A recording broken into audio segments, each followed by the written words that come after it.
G'day, I'm Scott Poynton and welcome to another podcast. Today is an unusual podcast by my standards because I've decided I will be the guest. Well, not really the guest, but thought I'd share with you some of the experiences that I've been fortunate to have over the last 8 or 9 months or so since going to Ghana to set up a project there, a regenerative agricultural project with a Singaporean-based food company who's trying to do something different. And for those of you that are interested in food, interested in soils, agriculture, I think there's a common perception that, not just a perception, I believe it's reality that in so many parts of the world, farmers do it tough. And I think it's some ridiculous number of, the 75 million poorest people in the world are smallholder farmers. I'm not a great person with numbers, but the numbers are pretty staggering when you realise that 80% of the food in the world is grown by small farmers. And these typically are the poorest of the absolute dirt poor people everywhere in the world. They're struggling to get yields off their lands because over so many generations they've been invited and trained and incentivised to use intensive agricultural practices, often on soils that really can't cope with it. And this has degraded their soils. It's killed their soils. All the life in so many soils around the world is gone. And dead soils don't do really well in terms of production.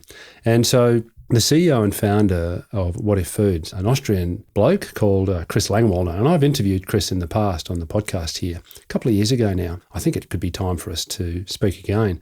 But Chris has this vision. He grew up as a farmer and he saw the challenges that his family faced. I mean, his great-grandfather, his grandfather, his father, they were all farmers in rural Austria. And he grew up on the farm and saw the challenges that they faced. He got into the food sector, worked in the flavours and spices area in India, set up his own company, did pretty well. And then some years ago, really had a coming home moment, I think. And look, really, I don't want to speak for Chris, but as I say, we'll aim to get him on the podcast here again in the future because so much has moved on from our discussion a couple of years ago. But he really had an awakening where he was looking at the agricultural sector, the farmers who were supplying him with the raw materials for his company, and realised that all of these efforts at tinkering with sustainability, trying to improve things for the farmers, for the environment, it really was just playing at the edges, and that the food system was essentially broken. The farmers were being incentivised to put lots of chemicals and fertilisers, pesticides, herbicides on their land. This was killing all the life in the soils, to the point where if they didn't put those chemicals, the soils were so inert and so dead that there was nothing able to grow there. So the farmers became dependent. And when I say the farmers, these are farmers really the world over. I particularly think of farmers in tropical regions, but look, it's the same here in Europe. It's the same in Australia, in America, where farmers the world over have been incentivised to increase yields, to feed the millions of billions of people on the planet by driving in these inputs. But the soil biome, the soil microflora, the bacteria, the fungi, the worms, all the animals and fungi, little animals and plants that live in the soils, they don't like all those chemicals. Add on to that, the serious ploughing that's done, and you've got a terrific recipe that's unfolded over the last generations of farming to really have dead soils. And in that context, dead soils don't produce very nutritious food. And as Chris likes to point out, the food basket that maybe 100 years ago comprised more than 300 species, in this effort to intensify our agriculture and make sure that no one went hungry, and to make sure companies made lots of money, there's been this really narrowing down of the foods that we consume to the point where I think it's something like 60% of all the calories we eat are derived from 3 crops. That's rice, wheat, and maize or corn. And it's something ridiculous like 12 crops and 5 animals provide us with more than 80% of all of the calories we eat. And so that means that there's been this intensive focus on growing these small number of crops and animals as efficiently and effectively and with as maximum yield as we can. And yes, that's had a lot of environmental and social consequences. I've spent most of my life working in the forest sector. I did a lot of work in the palm oil sector, of course, supporting companies to move away from deforestation. But I never really, in that sense, I never got into the actual growing of the palm oil. I was looking at, the land use for the development of the palm oil plantations, as opposed to, the way in which the palm oil was actually grown. And of course, there's lots of chemicals, fertilizers used there as well. But I didn't really get into that. But I've been blessed, I would say, privileged over the last 8 or so months to be supporting Chris and WhatIF Foods, his company, to look at the supply chain of their main raw material, their main ingredient in the products that they're making, which is this amazing little legume that is native to West Africa, and it's called the Bambara groundnut. It's a legume. It looks a bit like it comes in a shell. It looks a little bit like a peanut, but the locals call it a Bambara bean, which is, I don't know, it's probably a more accurate name for it. But it's this hardy little plant that grows across the dry northern, the Sahelian regions, the savanna regions of West Africa. It is grown elsewhere. It has been moved down to South Africa, other African countries. It's grown in Asia. Even in Australia, there's been research into it. What's amazing about it is this little hardy little crop is that it really doesn't need a lot of rainfall. It's happy in degraded soils because it fixes its own nitrogen. And the farmers in West Africa plant it up in the northern regions. They get one rainy season. And so when the rains come, they plant their main staple crops, which is the soy, millet, various other crops. And then after that's all done, they will plant Bambara, these Bambara beans. Usually they don't plant a large area of it, but the idea of the Bambara, it's typically grown by women, is that if the other crops fail, then they can fall back to the Bambara. It's highly nutritious. It's full of protein and fibre and lots of other minerals and nutrients. And it's really considered, given its mix of protein and carbohydrates and fibre, a complete food. And as I say, they plant it as the rains are starting to fall away. They'll plant the Bambara, the little seed germinates, and it'll grow without any fertiliser or chemical inputs for 3 or 4 months. Finally, when really the dry season sets in, the farmers harvest it and they get these marvellous little groundnuts. So they dig it up like they do with peanuts, and they harvest the Bambara, and they dry it in the sun. Then they deshell it, with an old wooden mortar and pestle generally, and they keep it. And basically, what's really great about it is that it is this complete food. So they do keep it for those tougher times of the year before the rains come in the subsequent year, when a lot of the times these farmers are moving into starvation. What happens in that region, I can speak of the northern Ghana region, which is where I've been working, is that the farmers grow these cash crops and they have to balance between, okay, if we sell it, we get money and we can use that money to buy more food. And we have to keep some so that when the money runs out, we've still got some food to eat. And that is a very hard balance to make. And they've got extended families. And so what tends to happen is coming towards the end of the dry season, which is April, May, June, these farmers are living in starvation and they're desperately poor. They don't have a lot of money. They can't go down the shop like we can and get some food. So it's a pretty tough time. And the food that they do eat tends to be very carbohydrate rich. They eat a lot of yam and cassava. And what this means is that the children there, 40% of the children in that northern region of Ghana are stunted. They're malnourished and they're stunted. So it's a bit of a tough time. And, not only that, it's blessedly hot up there. I was there from February and by golly, every day it's 40 degrees. And so it's a pretty tough old place to live. There's very little health services up there. It seems government programs don't really get out to these distant, remote communities. There's not a lot of population up there. So actually servicing these people with health services is pretty challenging. The health centres that do exist are very underfunded. They don't have much equipment. They don't have much medicine. And so the people really suffer. There's not a lot of water infrastructure. In fact, there's none. Well, that's not right. There are dams. The dams tend to be a long way away from the communities, and the women in particular have to walk long distances to get what effectively is foul, awful water. And they bring it back to the communities, and there's a huge problem with diarrhoea because the water isn't really great.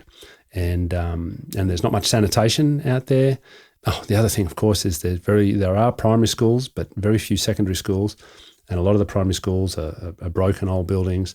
Teachers aren't regularly there. So the children that grow up in these communities are sort of stuck in this rut. They don't have any books. And so, we found that the children who do get to go to the primary school generally can't break out of the primary school because at the end of primary school, they have to sit a series of exams. And if they pass those exams, then they're able to go to secondary school. But it's very rare for them to be able to pass the exams because they don't have any textbooks. They don't have any writing materials. And so the kids go to these exams and they are doomed to failure because they've never properly studied what's in the curriculum. So there's this sort of trap that they get stuck in of poverty, bad health, poor sanitation, bad water. And then they've got to go out and farm on these impoverished soils that don't grow enough food for them for the year. And it's hot. It's a pretty old tough place to live. So that was the context when I went out to Ghana for the first time. I have worked in West Africa before with my work with the Forest Trust, TFT, in Cote d'Ivoire and in Liberia. Seen a lot of poverty there, and then was invited by Chris. Chris and I had been talking around the development of WhatIF Foods and what they were doing. Chris brought products to market in Asia, the noodles that they use, the bamnut flour, we call it Bambara groundnut, bamnut. They use the Bambara groundnut to make noodles, but they have made this terrific breakthrough, and now they make a plant-based milk out of the bamnut milk, and it's truly delicious and very nutritious, lots of protein, lots of fibre, lots of other nutrients in there, vitamins, and it's delicious. And so they tested these products on the market in 2020, 2021 in Asia and found that it went really well. And so that opened the question, so, okay, what are we going to do now? They needed raw materials to make more. They needed more Bambara. They had bought some Bambara from traders in Nigeria, a little bit from Ghana. But the question really came was, if they were going to scale up the business and produce more of the milks and the noodles and other products that were under development, they needed more Bambara. And so given my work over decades looking at supply chains, Chris said, look, would you go to Ghana and have a bit of a look there and see and learn about how it's grown and what we might be able to do. And a couple of colleagues from WhatIF Foods had been to that region at the end of November 2019 to start that process. But of course, then the pandemic arrived and they weren't able to follow it through. They weren't able to go back. So this was the first time since November 2019. So 2 years later, myself and one of Chris's WhatIF colleagues flew to Ghana and went up north, met with the people that we knew there, and out we went to 7 communities over a period of 3 or 4 days. It was a wonderful, eye-opening experience. As I've said, these people are desperately poor, and it was the start of the dry season by then, and so it was hot. Every day was pretty much 40 degrees. We were travelling around in a minibus. We were wearing masks at that stage because the pandemic was still underway. No one else up there were wearing masks. I guess they couldn't afford masks. It's also so very hot. They said that COVID hadn't really been a problem up there, but nonetheless, we decided we would wear masks. We didn't want to bring it into the community. There's a lot of old and frail people there.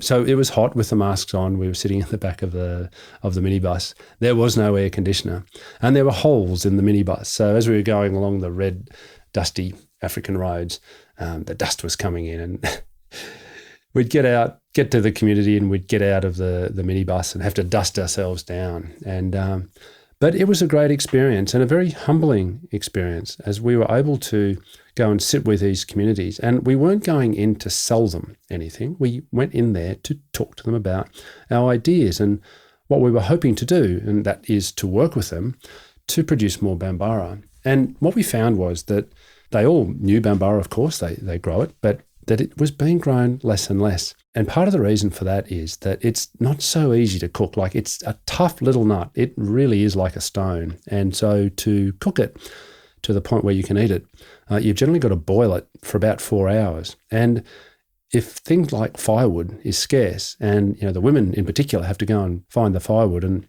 may have to walk kilometres and kilometres to do that, then it's a bit of a disincentive to have to then use that firewood to boil a pot of water with Bambara in it for 4 hours. And given there was no market, just no market for the Bambara, people just weren't growing it. And what that meant was that all of the seed that they'd been keeping for subsequent years' crops, they'd eaten it. So they were all very familiar with Bambara, but in their hunger and the tough times, they'd effectively eaten all their seed. So they said, well, we'd love to grow Bambara. We know it's a great crop. It's fascinating that you guys have created this product out of it, but we need seed. You'll have to supply us with seed. And so that was a bit of a challenge. I thought, okay, well, we can do that, but let's park that for the moment. And really just had these terrific conversations with the farmers, and particularly the women. And mostly women grow Bambara. And so the women were there. And it was just, again, how to describe the experience. It was a very humbling experience to be there with these women, and they've all got their beautifully coloured clothes and they've got their babies. There's babies everywhere. And, we were sitting under the tree in the meeting grounds in the community.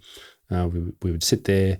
It's 40 degrees, and we'd sit there in the shade with mostly women and the kids, some men, of course, and chat about this project. And in fact, it was the last community that we visited, the seventh community after 3 or 4 days of travelling around. One guy said, look, this is all very great, terrific, but we've had people come here and promise to do these sorts of projects in the past, and we get excited, we even clear land, we get all up and running, and then we never see them again. How are you guys going to be any different? And I thought it was a terrific challenge, and we didn't really have an answer because we could say, oh, no, we're going to be different, but we needed to prove that we were different, not just say fine words. And so I just said to the guy, well, let's see what happens. And we had Vinod from WhatIF. He said, yeah, look, we're planning on coming back. And our Ghanaian partner, Mashoud, made it very clear that he is from the region and he believed that the project would go ahead. So we came back and spoke to Chris about this and said, look, we think we've got the basis of a project there. And that's what we did. And we talked about it during December and January. And we decided that I would go back to Ghana in early February this year, 2022, and start working with the local partners there and build up a team to deliver this project of a regenerative Bambara groundnut value chain. What do we mean by this concept of regenerative? We didn't want to go in there and just buy the beans. So we didn't want to just be traders coming in, buy the beans and screwing the farmers down on price. We wanted to partner with the farmers, and we wanted to support them to explore different ways of agricultural practices. And we also understood from our discussions as we went around, the women in particular were saying, look, we love to farm. We love growing Bambara. It does generate opportunities for us to have food to eat, but we can also sell it in the local market.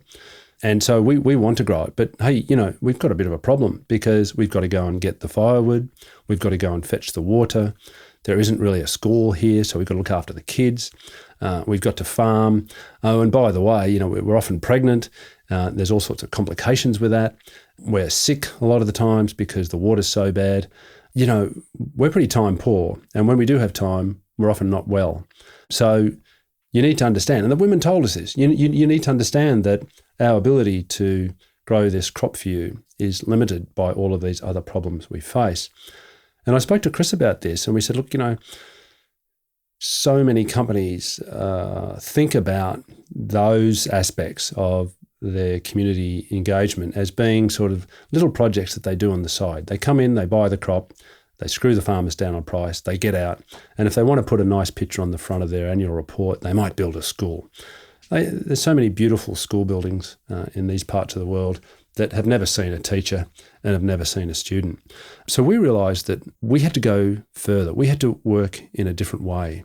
And that different way was where we came in and we saw the farmers as partners.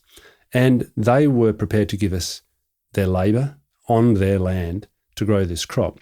And in return, we would have to bring them seed so that they could grow the crop, but we'd also have to support their overall community to help make time for these time-poor women to go and farm. So it wasn't just about doing a nice project. If we were going to get the Bambara grown, we have to bring in water infrastructure. We have to bring in health infrastructure. We have to bring in education infrastructure. We have to bring in sanitation infrastructure. And so a normal CEO might say, oh, that's not my job. I just want to buy the beans. Just give them the seed and get going. But I'm pleased to say that through our discussions, Chris showed himself to be a very, very different way of thinking. And it was like, right, we understand that. We need to do that. And he looked at his business model to understand that is possible. And so basically, during February and March, I was there for 6 weeks. We visited 25 communities, absolutely fascinating experience, an ancient experience of, you don't just go to the communities. We did in November and December. We just went and had a chat. But when we're actually coming in with a project, we had to first go and meet the chief in the chief's palace, and fascinating experience of going in, this ancient ritual of first speaking to one of the people in the village, who then was assigned to talk to another person. Eventually, after 3 or 4, sometimes more people, we got to our message while we were waiting. It was given to the chief's advisor. The advisor would go and speak to the chief, and the message would eventually come back down the chain was, okay, the chief is prepared to see you. And we would go into the chief's palace and sit down, and there would be prayers said. It's a mostly Muslim area where we're working. A lot of prayers said for the discussions, and then we would offer kola nuts, which is a traditional offering, a goodwill offering to the chief. He would distribute those back to us to show that he respected us and was welcoming us. He listened to our words about the project. And then there were more prayers, and we were given the chief's blessing to go and talk to the communities to see if they would be interested. And that's what we did. We went to the meeting trees, sit under the meeting tree in the community, and spoke to the farmers who were ready, who were there. They knew we were coming, and the women and the men farmers. The children were there, and we'd sit there for 2 or 3 hours, and then we'd get up and do it again. After a couple of weeks of that, in such high temperatures and such challenging situations, I was pretty tired, but I felt humbled by the whole experience of being able to participate in these ancient processes and to talk to the farmers, not as someone coming in here to bring charity or to somehow help them, but coming in and saying, we're coming in here to partner with you. And we will bring seed, we will bring technical advice and outreach. If you could bring your land and your labour, we'll work hand in glove with you. And this seemed to go down well with the communities. We had expected around 250 farmers, maybe 10 farmers per community to register their interest. We left forms there, and a couple of weeks later, the team went back, and we ended up registering over 1,600 farmers, 1,600 farmers. Quite extraordinary. The work has unfolded, and we've got ourselves to the point now we've got this terrific team. We're looking at what we can do to make biochar out of the agricultural waste there. I won't talk about that here.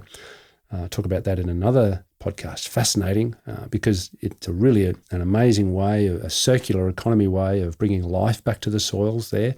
The communities, there's waste everywhere, agricultural waste everywhere, peanut shells, Bambara shells, there's corn cobs, there's all sorts of things that we could make biochar out of. And I won't go into the technical details of biochar at this stage. As I said, I think I'll make another podcast about what we're doing in Ghana. I find it so fascinating. But it really is a way that we can get carbon back into the soils and bring life back into the soils there of the farmers. So that's unfolding. As I speak, we're distributing seed now to the farmers. The growing season is sort of July through to November, and seed is being distributed. We've got all these farmers lined up, receiving seed and planting it. I've been very privileged to have been able to take some beautiful photos of the people as we've gathered there. More will come, and really just to say that what an opportunity it's been for a young lad who grew up in rural Australia. I'd spent my life, I've worked in over 60 countries, particularly on the forest sector. All the work I did with TFT, mediating these very complex disputes between organisations like Greenpeace and Nestle, some of the largest agricultural companies in the world.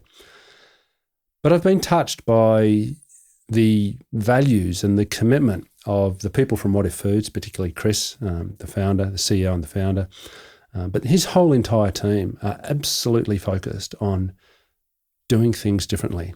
And I believe that the work we're doing in Ghana could end up being a really fascinating template for agricultural projects the world over. We've got to think big. We've got to imagine, reimagine the way we grow food. As I said at the start, the system is broken. And if we can bring life back to those soils of those farmers in Ghana, I firmly believe we can bring life back to the communities. And that is our fundamental objective. Along the way, there'll be some wonderful products made, and the revenues that are generated from those products will be put back into the soils and the communities of our partner farmers there in Ghana. So there you go. That's an introduction to what we're doing in Ghana, and I'll certainly look forward to sharing more with you about that. It is a fascinating project. It's a very humbling project to see the dignity of these people, these very, very poor people, but they never come out looking for a begging bowl. They're always coming out to say, right, we'll offer our labour, we'll work in the fields, we'll grow this. If you can give us seed, let's work together. Beautiful experience. Haven't touched on all of the things we've done with a new initiative we set up called Hillary's Kids, where we're sharing education materials with the communities to help those kids cross that threshold so they can graduate from primary school. We've supported some of the health clinics there to get equipment. And so much more to talk about. But I'll leave that there now. And I look forward to sharing more about the project in Ghana in podcasts ahead. Thanks very much. I'm Scott Poynton, and thanks for listening.